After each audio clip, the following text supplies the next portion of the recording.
Hello, everybody. Good evening. The last session of JiraCon 21. Hope you had fun these 2 days and learned quite some from the amazing lineup of speakers that we had, from the amazing sponsors that we had. In my last session for the day, I'm going to talk about boards. So, most of you who are here on the call, I'm assuming you guys have some experience with Jira boards. So, we are going to deep dive into it. The reason we had a collaborative session and not, a live streamed one on Cvent is that I wanted to hear your questions. If you guys want to speak, if you want to add, because we want this session to be as collaborative as possible. So I have very few slides. I have like 4 slides just added in the agenda, and then we'll jump directly to a demo site that I have, and we'll start looking at live example of what Scrum boards and Kanban boards can do. Now, before we begin, as I said, let me just go to the agenda. We'll just quickly talk about what is Scrum, what is Kanban. I'm not going into the well of understanding agile, because I believe that's something that you might have heard in the last 2 days a lot. So I'm going to talk specifically about Scrum. I'm going to talk specifically around Kanban, and then probably detailed wise demo of how the boards look, the Jira, Scrum, and Kanban boards. Uh, so let's begin with what is Scrum.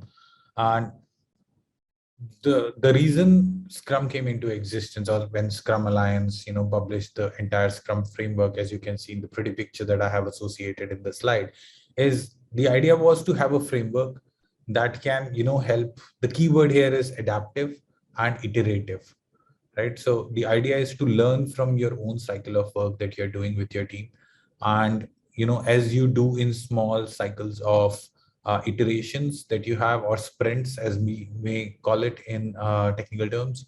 The idea is to optimize and bring more predictability to the system.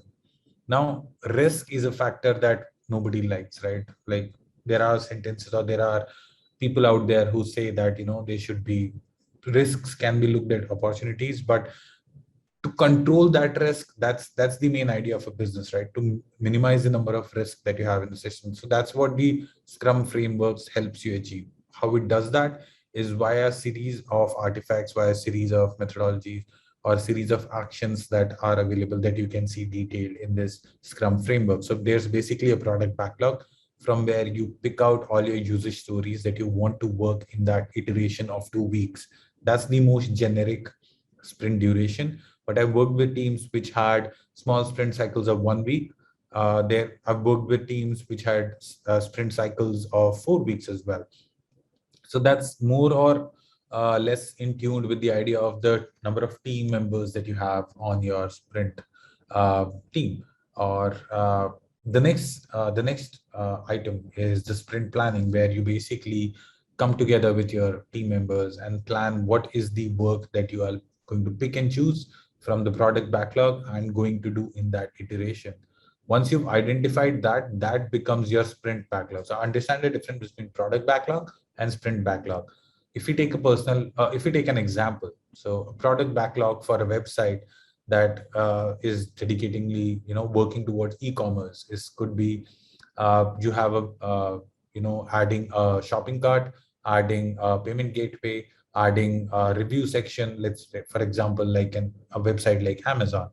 But those are all product backlogs, for the entire product that you are working for. In a specific sprint, you can only do some pieces of it. So, like, for example, uh, the user story that you'll pick, and there have been some great sessions today about user stories.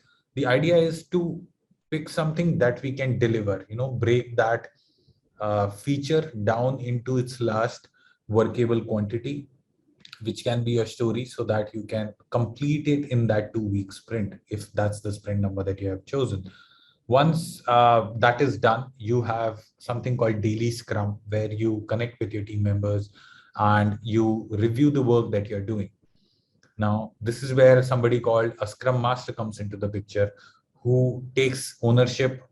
Technically, not ownership. Ownership is not the right word, because the team is responsible for the scrum, daily scrum as well. But it facilitates that scrum meeting that you have with your team, where you are able to discuss what is it that you are doing? Is there any blocker?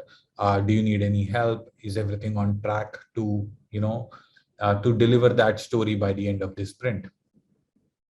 Then you have your sprint review and your sprint retrospective. So retrospective, as the name suggests, is basically done at the end of the sprint, where you decide, or talk to your teammates about what went well, what didn't go well. There are quite a few sprint retrospective techniques that you can find out in the Google. Confluence is a great tool that can help you enable those conversations in a meeting room when you're sitting with your team and trying to differentiate between uh, of all the activities that we did, where did we drop the ball. So to capture that, sprint retrospective is really important. Now, again, as I said, this is still just a framework. It doesn't mean, it sounds very tempting to try it, but it's not for every team. Like for a product support team, which is working in a in a flow kind of a model, where a bug is raised and you don't have the time where you will sit with your product owner and your scrum master and define what would be the backlog that I would work on. Those teams don't have that luxury of time, so they have to, just in time kind of a planning you have to do, and you get on with it. For those kind of teams, the model that is more recommended is Kanban, invented by Taichi Ono, who actually worked for Toyota. And its main purpose back in the day was just to control the inventory management. Basically, there was a lot of holding costs that was there for companies that just were keeping the material for far too long, and were just adding on to the cost of the business. So the idea was that we'll pick what we want to do it and finish, then we'll pick the next item. So, but in terms of software development, it basically means that you just optimize the flow in a way that you pull the work from the backlog. Like, for example, if you have a product backlog, you take X from it, do it, put it in, done. Then you take Y from it, put it in, done. There are ways in which you can prioritize that. So it could be on the basis of, let's say, importance to the customer. It can be on the basis of, environmental factors that have come into the play. Like when COVID hit, a lot of teams who were working, they had to probably change the way that they were working, right? So there wasn't a time that they had there where they could, break down in terms of planning how we are going to do this. This is what needs to be done. We'll just pull this, do it next. So those kind of environmental factors come into the picture a lot when you're trying to prioritize. You need to define what is the value that you're giving to the customer and try to define that value. So like generically, the value is defined as the needs of the customer, the need of the end user. So if you're building a product like a e-commerce website, your customer doesn't have to be your end user. So customer could be the employee or the company that you're building the website for, but the end user is an actual user who's actually doing the shopping on the website. Or the environment, and it can be your political environment, your geophysical environment. all those all those factors come into play when we want to talk about, what is it that defines or gives a value to that story, which will be prioritized. So talking briefly about Scrum and Kanban, let me move on to what does it mean when we talk about it in the terms of Atlassian. So what I have here is two boards. Like they look kind of same, but unless you understand the basic difference, and this is a question I ask whenever, like if I'm taking an interview or if I am at any place where I'm doing a session, I ask this question very. So there's an image that I show usually. I did not put that here because I wanted to put these two because we are trying to focus more on the Jira boards and just Scrum and Kanban. The idea is, what's the one-liner difference between Scrum and Kanban? It's the answer to that, or the obvious answer to that, is the duration, right, in which you're working. There's no product backlog, but like in Jira, you can see you can have a backlog added in the left-hand side of your Jira board, so you can manage that. But the key answer or the key word here is the sprint, or the duration in which you are going to pick that work, deliver, and give it to the customer, or ship it, or release it, whatever you want to call it. So as you can see, the key difference here is sprints, right? That's not something that is visible in a Kanban board, but is definitely the key revolving factor around in a Scrum board. Now, let's jump to the site. Let me just go to my playground instance. Now, this is a Kanban board and this is the Scrum board. What I've done here is I've just added a couple of test stories. How let's talk first about Scrum board, because that will probably take a little more time, because we have to understand the concept of sprints, and then we'll go into Kanban board. Some of the features are overlapping. Like for example, if you click on these three beautiful dots on the top right corner, they give you something called board settings. Now this occurs and exists in the Kanban board as well, but some of this thing you'll see that there's a difference. The key difference here is the estimation button. So we'll come into that and we'll talk about it. But let me first show you what are the options that we have here. So on a Scrum board, the idea is that, and it goes for the Kanban board as well. What is the key input that is coming into that board, which is showing the data? So this Scrum board that I have here, it's right now showing me backlog items. When I create a sprint, so if I go to active sprints, there isn't any right now. So I can create a sprint. Let's say, for example, I just created a sprint and I am adding from these backlog. Remember the slide that we saw? There's a product backlog. So this is my product backlog. I'm just pulling some items in my sprint and saying, these are the activities that I'll do in this sprint. So out of these three stories, I'm saying I'll do these two test one and test two stories in this sprint. When I do that, refresh, there seems to be a little slowness on my system. Drag and drop again. Yep, now it's taking it nicely. All right, these two are now in my system and have been added to the JS sprint one. Now I can add the dates here. Now remember again, we were talking about what is the duration of that sprint. So generally it's 2 weeks, but it can be more than 2 weeks as well. So it does not restrict. It's recommended to keep it less than 4 weeks, because otherwise it's really difficult for the team to understand and keep a track of what is the work that you're delivering after a month, because that's a big duration. So let's take 2 weeks in this example. We're starting on 6th October, where we'll be done with the sprint on 20th of October. I update it. Once I'm done, I can just start the sprint. The moment I start the sprint, it confirms that again. As you see, the end date is automatically hidden because I've selected the duration as 2 weeks. Once I'm done, the best practice is to mention a sprint goal here as well. What is it that you're trying to achieve? Right? There's no mathematical formula to this. It's more from the perspective of getting the team together and identifying what is the goal of this sprint. What are we trying to build, or what problem are we trying to solve? I was in a session with Anand earlier today, and we were talking about how most of the problems that we are trying to solve revolve around requirements, right? And it's not the solutions that you are trying to sell. It's you're trying to resolve the complexities or the problems that the customer has. So try to drive your sprint goal around that factor and give it a non-functional kind of end user view to that sprint as well. Once you've identified that, you can just click on start and your sprint has been successfully started.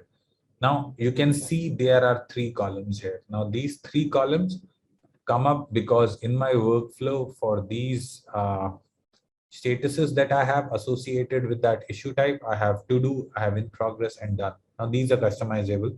I can say to do, but later, if that's something that I want to call it, I can do that, because the Jira status that is mapped to this column is to do.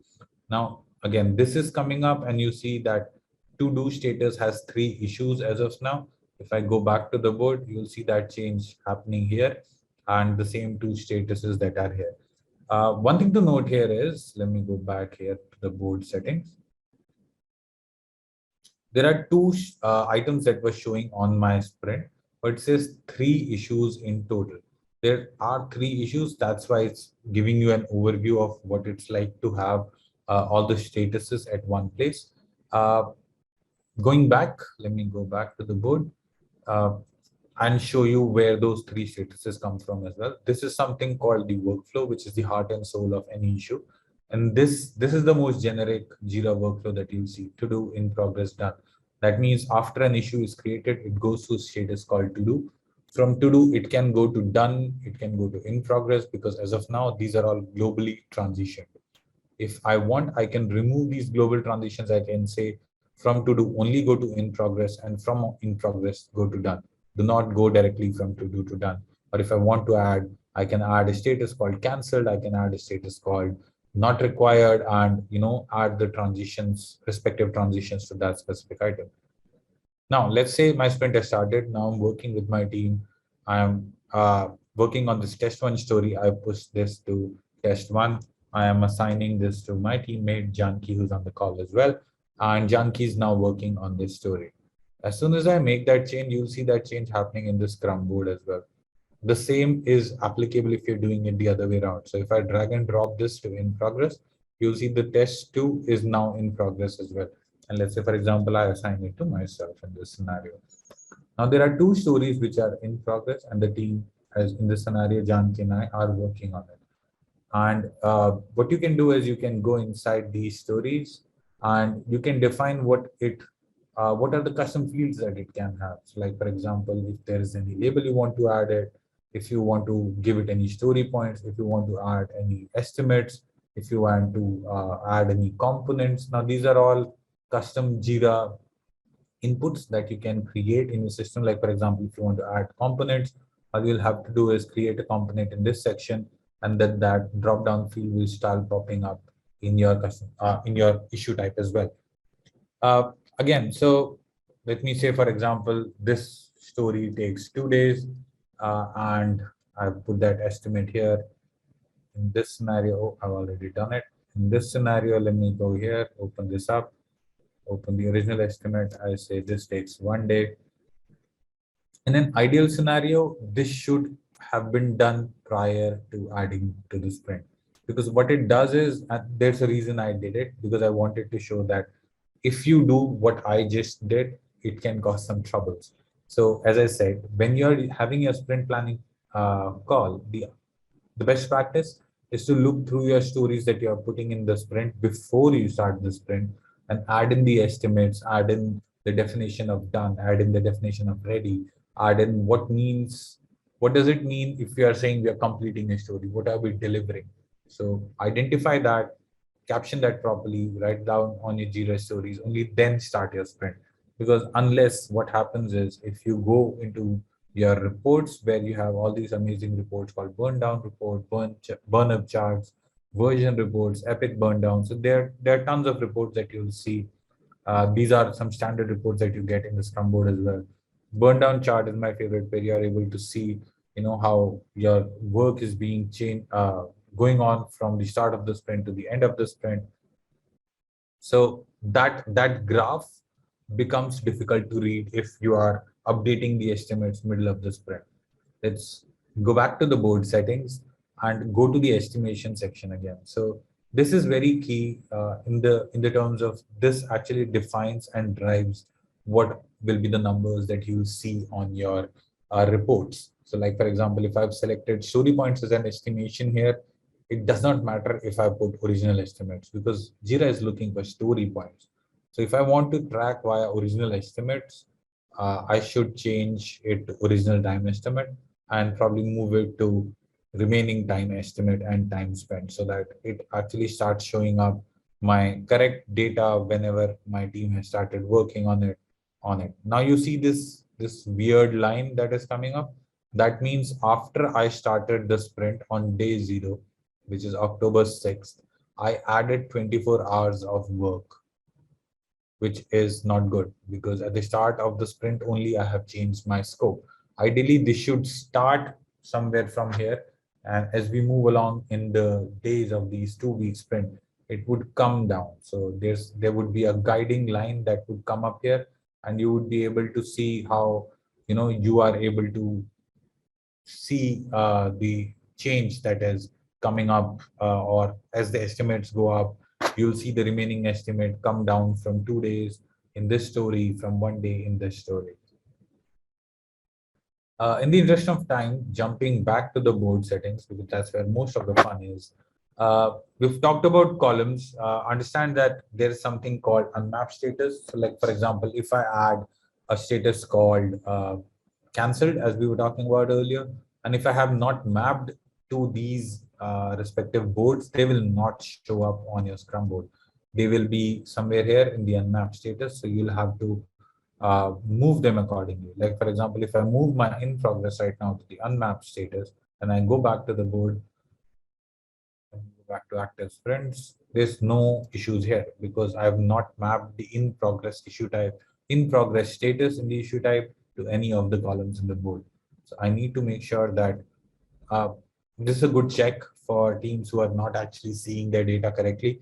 If you don't see that information in your column, make sure you're checking your board's status. Where is it?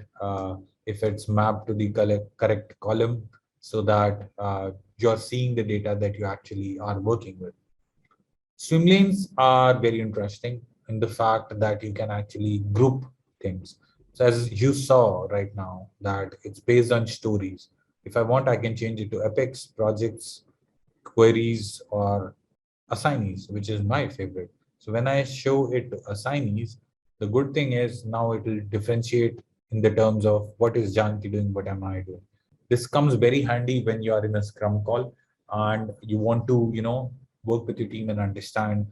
Uh, you don't want to have a view where all the stories are just lying in one place. You want to say, all right, Janki, what are you working on? All right, this is what you're working on. Give us an update. Thank you. Move on. What is Sajid working on? This is what he's working on. Good enough. Update, move on. Yeah, so that's where the swim lanes come in handy. Let me go back.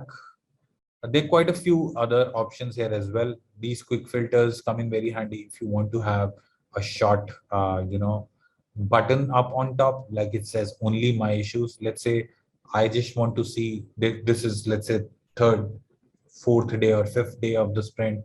Bunch of issues have been assigned to multiple people, and I just want to see my statuses. I can just click on this, and it will only show me my stories. This does not mean this has changed the board. This only means my view of this specific board has been changed. And the moment I unselect it, it brings it back to the same place.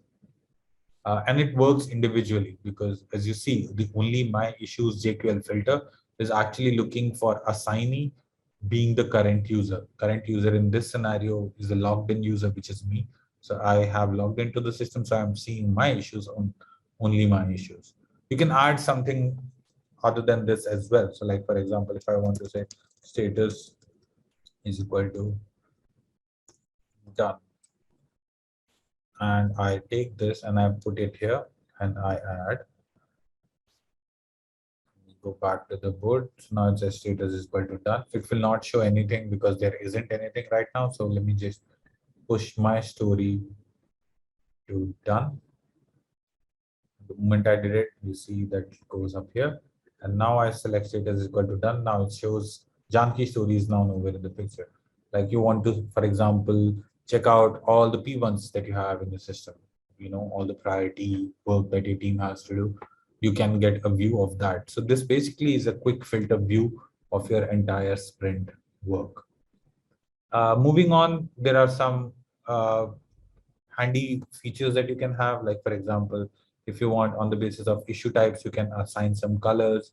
On the basis of priority, you can change some colors. Like, for example, if I added a story which had a different priority, let me see if priority is added here. Yeah, it's medium.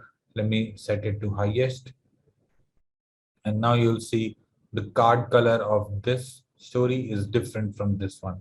So you can use this as a visual factor in understanding that you have your card colors sorted out properly.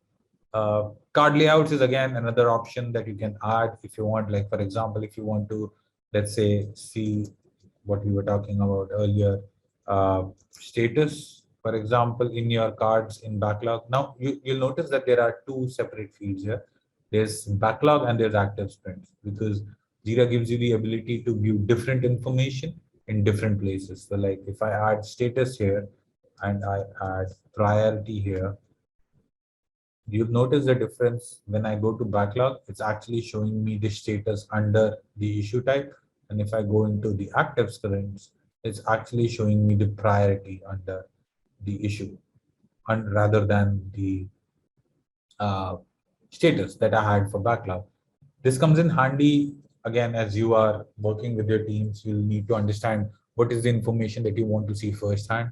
There's an option to add 3 extra fields. That means status is already 1. I can add 2 more custom fields or fields that are available out of these boxes, out of this drop down to this board, depending on which one that I want. We've already talked about estimation. The working day is basically your calendar, like which day are you working on? Are you working on Saturdays? There are non-working days that you want to add. Helps in reporting that you have. If you're like trying to pull a report, it takes into account of those. And the issue detail view is basically, let me show you the issue detail view. Like for example, if I click on this, there's this pop-up that will come up, or there's actually something that will come up on the right as well, and it'll show you what's the detailed view of that issue. Roadmap is a new feature that has recently been added for folks who are familiar with portfolio. When Atlassian divided it into 2 pieces, being roadmap and advanced roadmap, roadmap became a general feature in all the projects. So now you have this feature in which you have to enable it though. So like if you don't see this, that means this check mark has been turned off. So you see the roadmap button just disappeared from here. So if I turn it on, the roadmap comes in back, and I'm able to, actually kind of, it's not a very intuitive one, because if you want to have a detailed roadmap of your Scrum board or your issues in one place, I would recommend advanced roadmaps. There are a bunch of other apps out there as well. There's WBS Gantt chart, there's Big Picture that you can leverage, and you can actually have a detailed portfolio level view of all your issues. But this kind of gives like a wholesome view of what you want to show your customers. Let's say epic 1, the moment I add it, it asks me, hey, what's the epic? I give it some details, and that it adds. If I add some dates in it, it'll show me, all right, this epic is starting here, starting ending here. I'd say epic 2, it automatically creates it. I say epic 2 starts here. So kind of a visual representation of what your work is. You can mention, drag and drop those dates. It's visually very good, but in terms of features, it's very limited, because advanced roadmaps is where you need to be. Is portfolio road mapping is the solution that you're looking for. Coming back to the active sprint section on the boards, let me just go back here.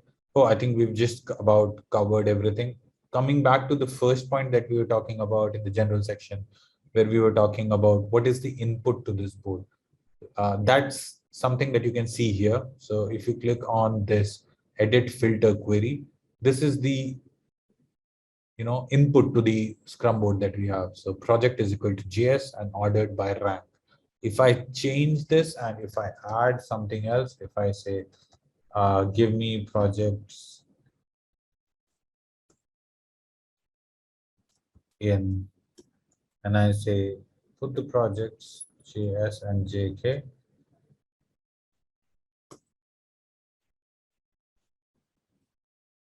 Oh, I'm not doing the query correctly. I think I have to do projects in Jira Scrum, and I give it the name. You need to put comma instead of and. Thank you. See, this is why I wanted to have a collaborative session, because it's so much fun. You make a mistake, somebody tells you you're doing it wrong. So the moment I do it, see my list, the backlog pops up. It gives me the detailed view. If I want, I can save it. For now, in this example, I'm not doing it so that my JQ query does not change that much. Going back to the board, that's where you can basically see what's the input going into your Jira board. The next option is the filters sharing option. That means for people who you want to have access to this filter so that they can see the board and the project. You might want to give it to a project, might want to give to an organization. Just don't keep it private, because that would mean your team members might not have the access to view those kind of issues that you have opened up in your Scrum boards.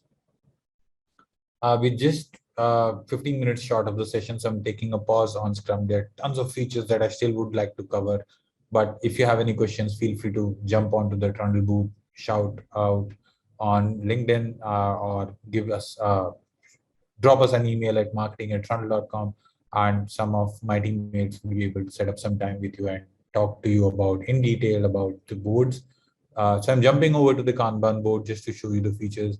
Now, most of these features are similar. You'll see there's the same options in general, almost the same options in swim lanes, columns, except something called backlog, which was recently added. If you want, you can move some items from your backlog to your Kanban backlog. What it does is there's a separate backlog that comes up here. If you move this here, that option just goes away. So this was a recent addition that Atlassian did, and there's quite a good article behind it as well. If you want to read it, you can read the details here, what it can be used, how it can help you. As you can see, it was, fairly recently updated on April 2nd. And it's a good feature. Like some of the teams I have worked on in the past have used the Kanban feature as well. One key thing that I would like to definitely mention is the issue count. Now, as I said, there needs to be one driving factor that you're working on in Kanban, that you're pulling the work and it's not being pushed to you. So if you're pulling, let's say, from the backlog that you have, and you're working on, let's say, let me go back and talk about in a practical sense. So I have 3 issues that I need to work. I've pulled one into selected for development, pulled second one. Oh, let me just move it. Close it here. I've moved this to selected for development. Go selected for development. Yeah. So the idea is that you keep pulling the work, it keeps piling on as well. So if you have like 10 items here or 20 items here and everything is being worked on parallelly, if you have a 5-6 member team or even a 10-member team, depending on how your velocity is, you might end up in a place where you wouldn't be able to complete those issues in time. So Kanban suggests that there is something called WIP limits, which is work in progress limits, which you can set here using the thing called column constraint. So if I set up a column constraint and I say, hey, the maximum amount of issues in a specific column in selected for development should be 1.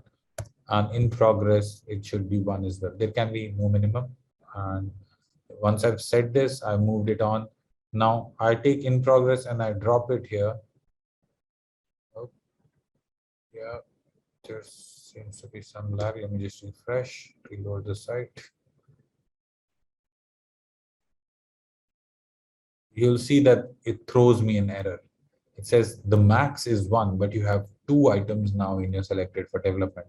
Same goes for in progress because I set up a limit there as well, but nothing like that in backlog.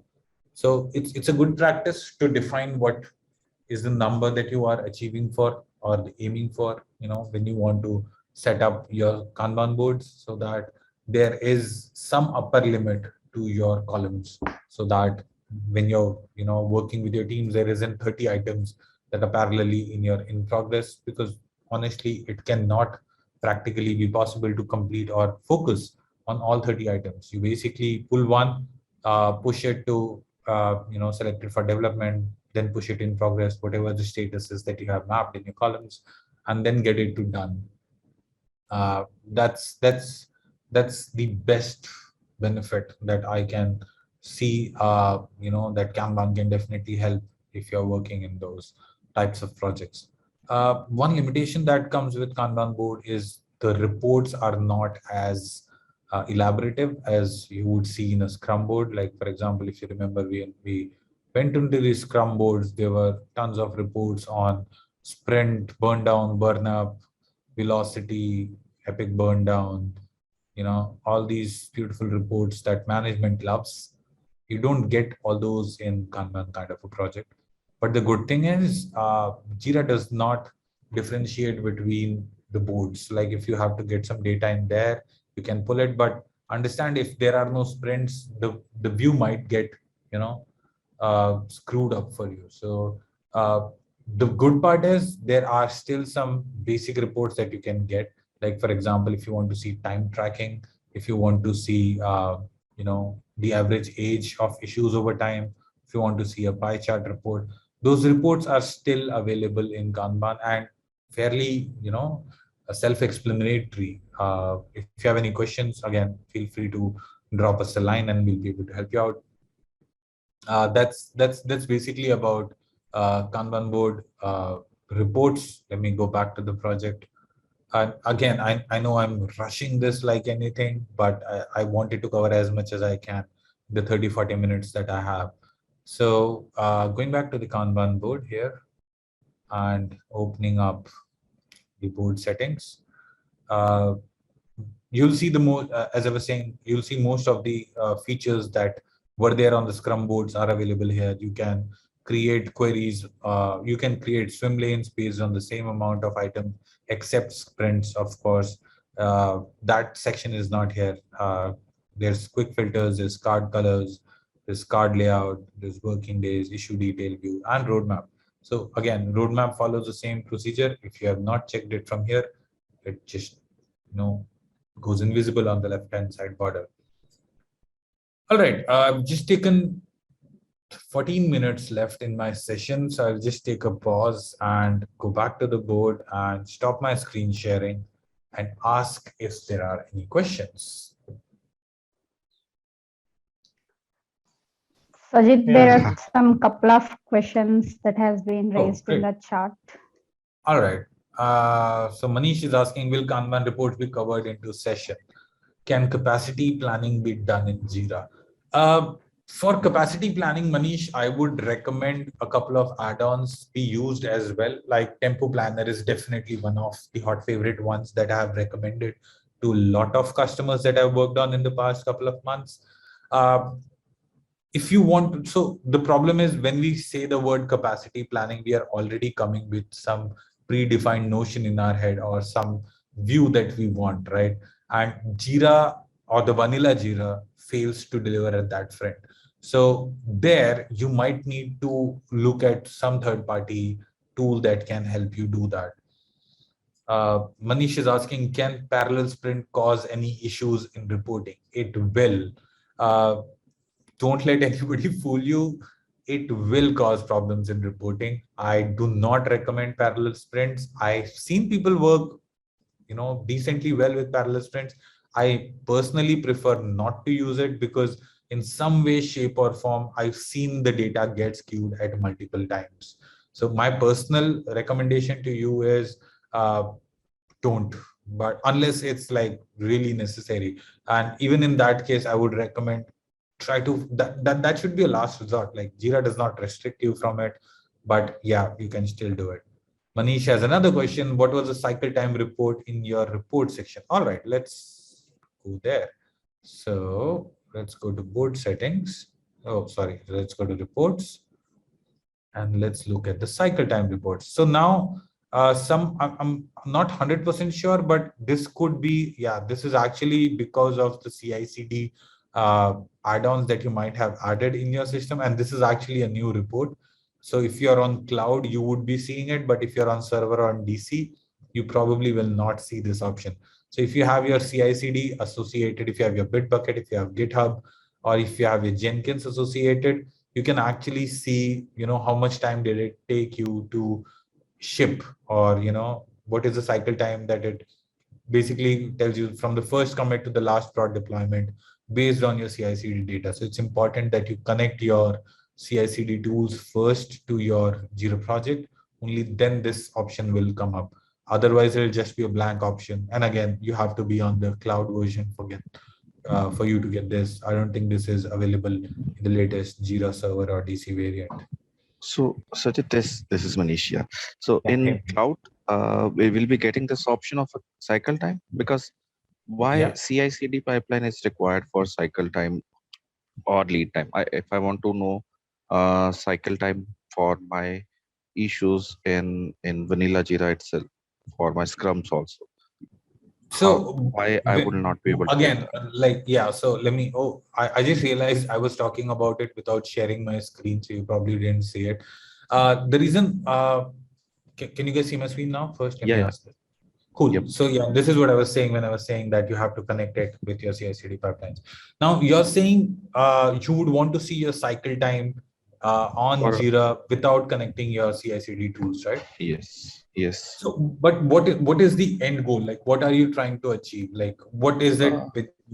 Yeah. we want to know like how much time it is our issues are being spending in progress, or how much time Then it you is don't they are need taking cycle to. time for that. There are other reports that you can get for that, right? Like, for example, you can get that from average age report. You can see how long the issue was active. Then there's something called you can get a group by report, in which you can say how long was an issue in a specific status, and there are a bunch of other reports available for that as well. Are those out of box email reports? They are. Okay. Okay. Yeah, Can you just if show you, me yeah, any one of yeah, them, let please? me what I can do is I can, like, after the session, I know you personally because from the Atlassian community, I can actually redirect you to a beautiful article that I read a while back on the exact same requirement that you're asking on Atlassian community. Sure. Sure. That will be great. Sure. Let me go back to chat and see if there are any other questions. Kanban. So Ranjit is asking, I know, Dina, we are just 4 minutes in. This will be a last question. Ranjit is asking, Kanban boards can be used for waterfall type of projects. Yes, we actually recommend it. There's a project that my team is actually working on right now.